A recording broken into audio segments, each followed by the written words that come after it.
Question 4. How did you integrate software technologies, hardware, and online tools for this project? Throughout this project, I integrated a wide range of technologies, both hardware and software, to bring my vision to life despite working with limited resources. I used phone cameras for most of the filming and photographs. I maximized their potential by using built-in manual settings and filming in high-resolution modes.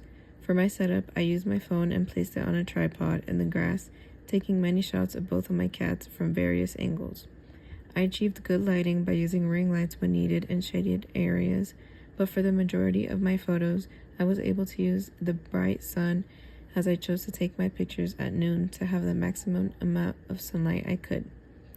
Photoshop was my main editing tool for all of my designs. It was incredibly useful for creating my magazine cover, table of contents, and double-page spread. I used dafont.com to download unique fonts that matched the tone of my magazine, adding personality to the titles and captions. For example, the masthead on the cover of my magazine was a font that I found at dafont.com, which was the lobster font. BrushEasy provided custom brushes and textures, which I imported into Photoshop to create layered, textured backgrounds and enhance visuals. For example, on my cover, I used a grass brush to fill in a couple of areas where the grass was patchy. I used Google Sites to showcase my final product. It served as a hub for all of my work and allowed me to embed videos, upload graphics, and organize content in a clean and professional way.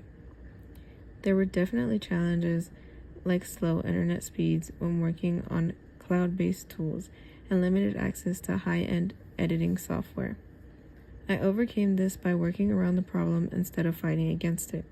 I found that on my personal laptop in my home, the internet speeds were the best, so I spent as much time as I could working on my magazine at home. One major success was how well I used free and accessible tools to produce a project that looked polished and professional. I made the most out of every resource, whether it was using creative lighting hacks or layering visuals in Photoshop to give depth. The experience taught me that quality doesn't always require the most expensive tools. It's about creativity and adaptability.